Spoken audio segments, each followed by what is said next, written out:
are reviewing the happenings in 2011, top Philippine stories, arrest of former President Gloria Macapagal-Arroyo, Arab Spring, at yung paglikas ng ating mga OFWs, mga kababayan sa iba't ibang bansa, pabalik ng Pilipinas, and also China and Philippines Spratlys Row. We're being joined by Ronnie Ligo, Editor-in-Chief of Midweek, and Weekend Balita. Also, Ronnie, top 3 Philam stories. We started with the resignation of a labor official, si Don Duero, and then also the victories and the struggles of our kababayans. Let's talk about the nurses first. Yeah, back in September, meron tong mga Filipinos na they were speaking Tagalog or Tagalog language dun sa hospital, and they were fired for that. They were reprimanded and then fired. Tapos na nga nagdemanda sila. Ang nangyari dyan sa Baltimore, Maryland, they won this case kasi nga apparently it's a violation of their civil rights. And it is discrimination. Also, in not too long ago in Los Angeles, Louisiana, I'm sorry, $57,000 ang ibabayad sa 43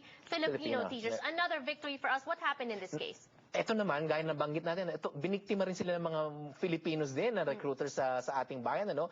And apparently, they paid so much in immigration fees and other fees na supposedly babayaran ng eskwela. So ngayon, nagdemanda rin sila and they won again, this Filipino teachers. So nabanggit mo nga, $57,000 ang ibibigay as compensation sa mga Filipino teachers. And when we talk about local news, Filipino-American stories, syempre, we should mention also some of the big events that we had as a Filipino-American community. One of those is the Mount Pinatubo exhibit. 20 years, Ronnie. October 1, the opening of the Mount Pinatubo exhibit sa Carson Mall, through the kindness of the Carson Mayor, Jim Deere, at saka yung Councilman Ito Santarina. The top photographers of the Philippines came here to feature and to show us yung kanilang mga kuha 20 years ago of the Mount Pinatubo eruption and the things after that. Alam naman natin, that was the most explosive eruption of the century, Mount Pinatubo, at about 700 to 800 people died there. At itong mga pictures na ito, very compelling, very dramatic, ang gaganda ng mga litrato na ito. And included in that exhibit was the photo of Albert Garcia, award-winning, chosen by no less than Time magazine as one of the greatest images of the 20th century, also by the National Geographic magazine as one of the best 100 pictures of the 20th century. Filipino pride, Ronnie. Let's talk about the top 3 newsmakers now, as we talk about 2011, and it's not all good news. Number 1 is the former Defense Secretary Angie Reyes. Yeah, I couldn't imagine somebody shooting himself, a top official at that. A top official, Secretary of Defense, former Chief of Staff, because of the corruption that was being unearthed by the Aquino administration in the military organization, in the military, Alam naman natin, nung dictatorship, nung Marcos, alam naman natin maraming katiwalian dyan sa military establishment na yan, na ngayon, lumalabas na nga, maraming mga officials na yumayaman, bumibili pa ng mga properties sa Amerika, yung mga spouses nila.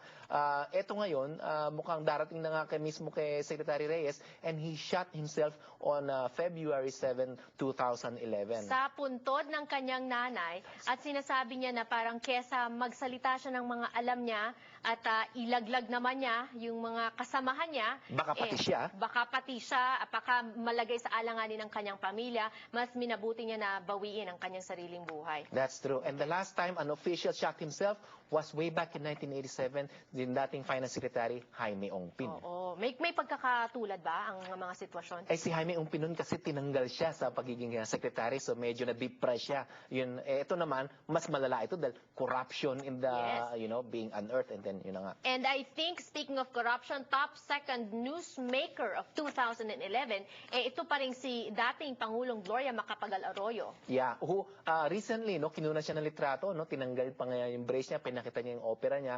And, yung claim niya na sinasabing she needs medical care out of the Philippines, pero mukhang naging healthy naman ata siya, apparently. And, but then she's saying that my conscience is clear, she knows that she will be exonerated kung ano yung mga charges na ito. And I would like to mention the